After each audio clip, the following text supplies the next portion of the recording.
All right, welcome back to True Eagle. It is time for another match preview. It's been a little while since I've done one, but now we're back in the full swing of things, and the second half of the year is now underway, and it's time to get excited again. You know, I and maybe some others have probably fallen into this trap of feeling a little bit neg about the Eagles. The last three games we've played have been really flat and lackluster, and then there's a bye, and then there's just a bit of a negative stank. But I'm starting to feel good again about it. I'm starting to feel excited about seeing the boys play. I'm excited to see Oscar Allen back this week as we take on the Bombers at Marvel Stadium. A game where we played quite well in last year. We lost by a point. I'm ready to be heard again. That's what I'm saying. I'm ready to be heard again. For the record, anyone who feels interested in tuning into a live stream this weekend, I will be streaming the Eagles-Bombers game on the True Footy live stream at 4 a.m. local time here. So I'll be up and I'll be keen to get stuck into it. So let's talk about this game. Now, the last time we met Essendon was not that long ago. Weird, quirky fixture where we're playing Essendon for a second time before we've played Hawthorn once, before we've played the Brisbane Lions once, but whatever. We met them in, I think it was round 8 earlier this year, and we fell 6 points short. So it's a little micro trend of 2 close losses in a row against the Essendon Footy Club. And, they've had a pretty good season, so to fall short to them is no disgrace or anything like that. It was one of those games where they probably were a fair bit better than us in some ways, but we managed to grit it through, come back late, almost win the game. Bit of a brain fade by Cripps late in the game might have cost us a draw or whatever. It doesn't really matter now. But we played okay in that game. It just wasn't a full four-quarter effort, which has kind of been the tale of a lot of this season for us. So, I actually think the last time we beat a team in contested possessions, it was actually Essendon, and a game we lost. So that includes the Melbourne win. We've had a Melbourne win since then, and we broke even, I think, in contested ball. But this was the last time we beat a side in contested ball, and we're going to have to do it without Tim Kelly or Harley Reid, which might make it tricky in that particular stat. We also had 16 less inside 50s, and that's something that's worth noting here for Essendon. Their forward line efficiency and their conversion is not great, and their percentage as such is only about 100%, despite the fact that they've won 2/3 of their games. So I actually feel like we're a sniff in this game, to be honest. For that reason, Essendon's inability to really put away sides might leave the door open for us, but without Kelly and Reid, we saw what our midfield looked like without some of our more offensive weapons last week. So there will be a few players coming back. In terms of who's playing well for them, well, a number of players. I think Langford's playing really well. You got Zach Merritt. He had 30 and 3 last time we played on him, and I think finding a good tagging solution for Zach Merritt will be key for us in this game to really, try and nullify his influence for sure. Now, who is that? Now, it's been Dom Sheed. For the last few weeks, he's been doing defensive roles on players and shutting them down. He's now been ruled out with a hamstring injury. Does Zane True come in and do a job? I don't know. It's just an idea. Does Jai Kelly do a tagging job? I don't know how well equipped he is to do that. Maybe True is a better option, but I suppose we'll get into that. So let's talk about Essendon and what they're doing well. So the last 2 games they have dropped. Well, they've dropped 2 games in a row. They lost to the Gold Coast Suns at Metricon. Every other side who has travelled to Metricon has lost to the Gold Coast Suns. Then they lost by 26 points to the Blues in a game where, again, they were getting the ball inside 50 and not scoring. But Carlton are also the second best side. Well, they're second on the ladder right now, and perhaps the second best side on the comp in terms of form. So nothing too concerning or deviating from what we've seen previously from Essendon. So they're 4th on the ladder. They're top 5 in the league for contested ball. They're also top 4 in the league for uncontested ball. So again, uncontested ball doesn't sound like a sexy stat, but it kind of just speaks to an ability to control possession and transition from inside to outside effectively. And I think this is something we're quite poor at, to be honest. As such, we are 17th in the league for possessions, I think. I actually think I misquoted us as being 18th in a previous video. I think we're 17th. Either way, we're not very good at getting our hands on the footy, and Essendon are top 4 in the generally getting possession stat. They are 4th in the league for inside 50 differential. We are 16th. They are the second best tackling side. We are the last in this stat. They're also top 5 in the league for intercept possession. So the stats profile there is of a very good team. Like I said, there is a gap between us and Essendon. I just have this feeling that we might play well and get a little bit closer than people expect, albeit it'll be a very tough ask for us to win without a Tim Kelly or a Harley Reid, 2 of our more dynamic midfielders, and it's not a very deep midfield to begin with. So we can talk about team selection as well. So the big news is Oscar Allen's going to come back for his first game since round 1. I put up a poll during the week, or maybe it was on the weekend, asking your thoughts on whether Oscar Allen should come back for the Waffle or should he come straight back into the AFL side. And my opinion, and I think this reflected in the poll, I think it was 57% agreed with me that maybe the Waffle would have been a better shout, to be honest. However, I believe we did a match sim last weekend, and he played 90 minutes of match sim, and someone made the case on Big Footy, I think, that that's probably more than he'd get in the waffle. So maybe he's ready, and I'll probably defer to the logic of the match committee to make that call. If they think he's ready, he's ready. We have been burned before, but the thing is, it's not a soft tissue injury. It's a stress-related injury. So, you know, if he played in the waffle, he wouldn't be necessarily less risk to re-inflame that. Does that make sense? I'm not an expert about this sort of thing, but it's not like we're rushing him back after a long hammy or something like that. And obviously the pace of the waffle would probably be less on soft tissue. I don't know. It's just a theory. Either way, he's back.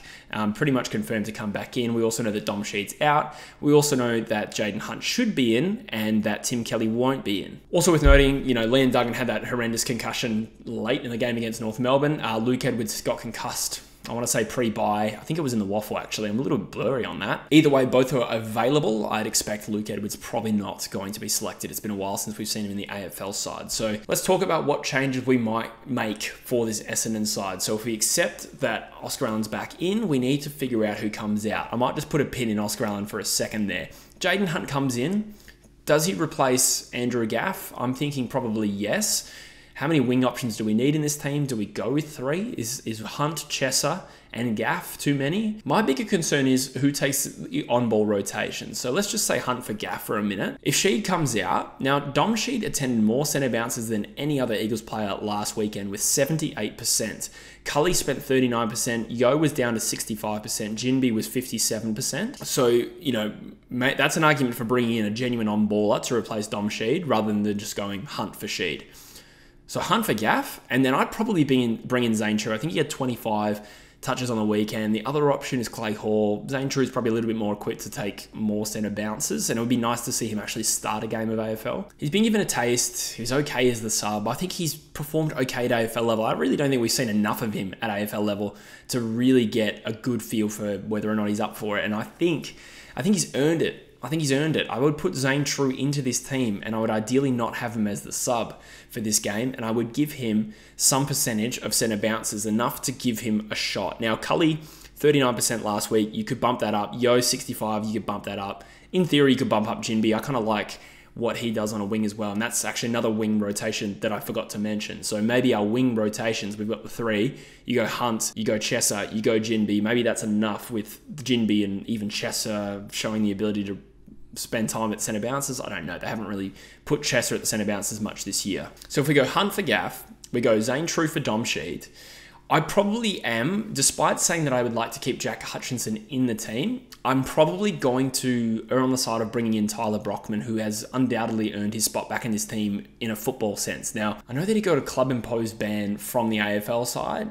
I think that was 3 weeks. Forgive me if I'm wrong. Correct me in the comments if I'm wrong.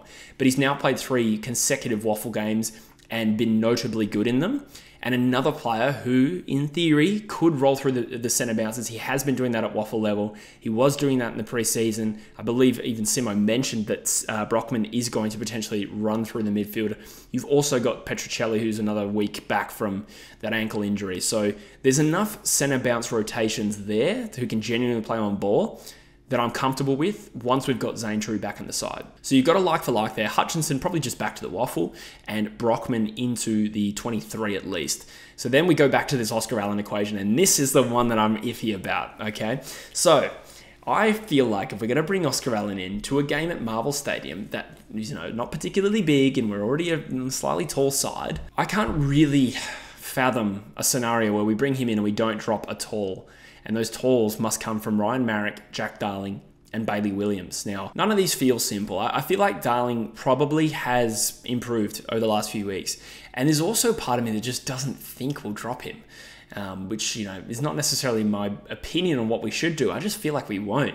So just putting a pin in Darling for a second, is it Marrick? Now, Marrick has probably been playing a little bit higher up the ground than he has in previous weeks. And again, a big part of our future. You know, if it's a choice between Marrick and Darling, you know, I think we're all kind of aligned on which direction we should go. We just haven't dropped Darling before. And then there's Bailey Williams, and we want to give him a crack at playing, you know, more permanently in a forward ruck role. But is he outperforming Darling? Probably not. Nonetheless, a part of our future. So I'm actually a little bit iffy on who we drop for Allen, to be honest. You know, assuming that's almost certainly happening. And I think To be honest, I do think the right answer is probably Jack Darling. It's not that he's playing horrifically, but, you know, I mean, 3 weeks removed from him getting 12 tackles against Melbourne, that's pretty good. I think he's kicked 7 goals in his last 4 games. That's solid against what his opponents are doing in this particular position. But if it's a choice between Ryan Marrick, Bailey Williams and Jack Darling, you know, maybe this is the week we make another call on a senior player. And I don't know. Well, I'm fairly believe we just can't bring in Allen and drop a small and just have a land of the Giants, both forward and back, and 2 rucks. So if you're asking me what I think we should do, you know, I think we probably should drop Jack Darling. But I don't know about you guys. I just really don't think that's going to happen. But we'll see. We'll see. That's what I would go with. So Gaff, Sheed, Darling, Hutchinson out. Hunt, True, Brockman, Allen in, with a bit of an eye to the future as our captain comes back. It's not necessarily my prediction. It's just what I think we should do. What's the right thing to do? In reality, what I think we'll do, we'll probably keep all those tools in, make Marriott the sub. And I think that will be a questionable decision. But anyway, the other selection issue there is probably, you know, maybe a third tall instead of Harry Edwards. Now, Harry Edwards is technically the third tall in our key back setup. Do we really need a 200 centimeter player? I've made this case before, and I'm kind of comfortable either way, right? So the alternative is Josh Rotham, who came back to the waffle after illness. And, you know, I think probably in terms of us winning games and getting the desired amount of run and rebound, Josh Rotham probably makes more sense, particularly against Essendon, who have a bit of an undersized forward line. Like, they do have some talls. Like Kyle Langford's not that tall. I think he's like 191, 192. So Rotham, in theory, could play on him. Stringer as well, 192, I want to say. Hoff did a good job on him last time. Do we need a 200 centimeter Harry Edwards in addition to Tom Barrass and Jeremy McGovern? I am skeptical. However, my personal opinion is also that Harry Edwards is probably a more important part of our future, potentially, than, say, a Josh Rotham, who I think at the end of the year might not earn another contract. And so that also might apply to Harry Edwards, but I think Edwards being a genuine key back is probably more important in investing in. So this is a classic, what's better for the team in this game, the setup, the structure, versus keeping an eye on the future. And Harry Edwards has performed reasonably well at AFL level and is probably worth persevering with. So again, if this was the grand final, we're trying to win tomorrow, I'd probably go Rotham over Edwards. However, I'm probably pretty comfortable if we decide to go land of the Giants backline, but also are investing in someone like a Harry Edwards. So again, I don't think the answer to that is simple, but I've just filmed, you know, a second half of the year preview where I talked about getting games into the right guys. So if we're going to stick to that and we're going to have integrity, then, you know, we keep a sheet out, we drop a Gaff, we drop a Darling, and we preserve Edwards in this spot, even if, you know, it doesn't make sense structurally. I think there's going to be some give or take with this sort of selection policy. Anyway, what do I think of this game? Now, if we had Harley Reid, and I would be backing us in to at least get close to an upset, or a Tim Kelly, or both. You know, I think there's clearly a gap between us and Essendon, so I'm kind of going off gut feel. And my gut feel was we would lose to North Melbourne. And my gut feel is that we might play well in this game, but without those guys, I wouldn't back us in to be an Essendon side that hasn't really done too much wrong this year. I just think we have a knack for playing all right against them, and I feel like this will go close. So my prediction is we'll probably hang tight for most of the game and then give up a burst and lose by about 3 or 4 goals, and that is my expectation. But like I said, let me know in the comments as well what you think is going to happen. But like I said, I'm going to be streaming us on the True Footy live stream this weekend. So, you know, make sure you go check out that channel if you're not already a viewer of it. That's fine. But I think I'm going to continue to do my Eagles live streams on True Footy for the time being. But for now, let me know in the comments what you think of this game, and I'll see you in the next video. Can't Eagles.